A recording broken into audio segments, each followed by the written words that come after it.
Coach, I hope Bulls fans had a chance to go on the social media and see the clip of you in the locker room after the game. It was natural, human, organic. Everything about it was awesome. Made me think to ask you, where do those post-game locker room speeches come from for you? You know, they're really organic. For somebody who takes a lot of pride in being organized and prepared and plan, I think there's moments where sometimes just less is more, and just speaking from the heart for a minute or two goes a long way. And so I appreciate you saying that.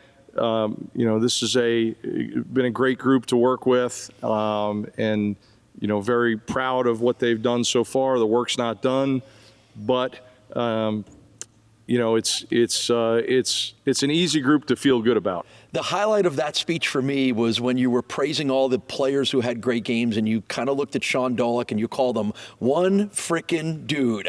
I don't know that there aren't three better words in the English language to describe him, but here's what I want you to talk about. I'm glad it was PG-13, yes, by the way. Thank you for that, Pete. Yes.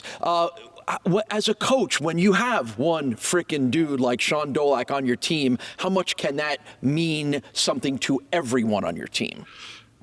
Well, first of all, you know he's going to lead by example, and do the right things and prepare the right way. So all through the week, it's not just about showing up and being a great player when the lights go on at 7 o'clock. But when the lights go on at 7 o'clock, he's going to have put himself in the best possible position to be that kind of player. And it's a direct reflection of his preparation. That second interception that he had, they tried to throw a bender behind him, and he sunk underneath it, and you just knew it was going to be another interception. So not only is this guy leading the country in tackles, I haven't looked at interceptions, but second. All right, he's second. But usually you're talking about corners and safeties that are your top 10 FBS leaders in interceptions, not an inside linebacker. Shaun is one of a big group of guys that will be honored before this final home game as part of senior night. You only had 1 year with this group, but the guys like Agbana and Fuqua and Shepard and there's Palizzi, there's a lot more names that I won't mention. What has it meant to you to help get this program to where it is now? Just incredible high character guys, and they stuck around, right? They made it through a transition, embraced the changes, have shown up with just great spirit every day, and really tried hard to make the most of this. And we've pushed them. We've pushed them in the weight room. We've pushed them in summer workouts. We've pushed them on the practice field. We've challenged them. We've coached them hard. And they have responded to every bit of it, and they just keep coming back and wanting more in the most positive way I can say that. Talking with Bulls head coach Pete Lembo as we get you ready for the Bulls and the Kent State Golden Flashes. I hear you're renting out your office patio for this game. Tell us about it. Yes, so a lucky student and 9 of her friends are going to have an opportunity to hang out there and have sideline passes and have a good time, and you know, that's something I'd like to see us do with different constituent groups down the road, but we thought that would be a fun thing to do for the last home game. You're facing a team that has struggled. They haven't won all season long. They didn't lead a game until 2 weeks ago. What's your thoughts briefly here on Kent State? Yeah, if you just watched the film and you weren't looking at records and scores, you'd say they're just about like everybody else in this league, and certainly capable.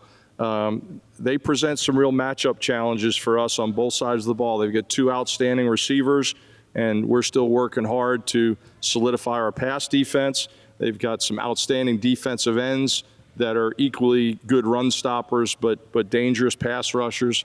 And they're a well-coached team. You look at how they come out and start games.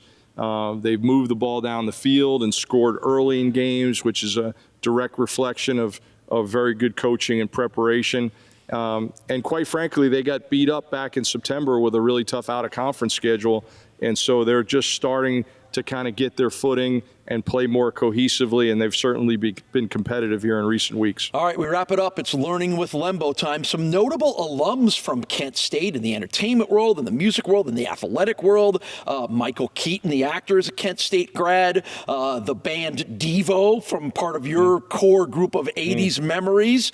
Joe Walsh, though, and the Eagles, and his solo career seems to be the one that's gotten the rise out of you on this, isn't it? Oh, I mean, he's tremendous.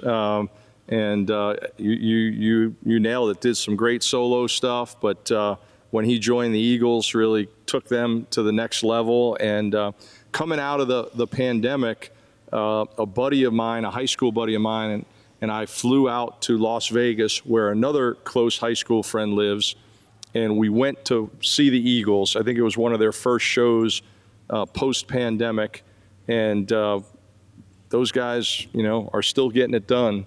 So pretty impressive stuff. Hopefully your team will take it easy and take it to the limit Tuesday night against Kent State. All right, find a way to win by one. There you go. Coach, appreciate it. Thank you very much. Good luck against the Golden Flashes. Thanks so much.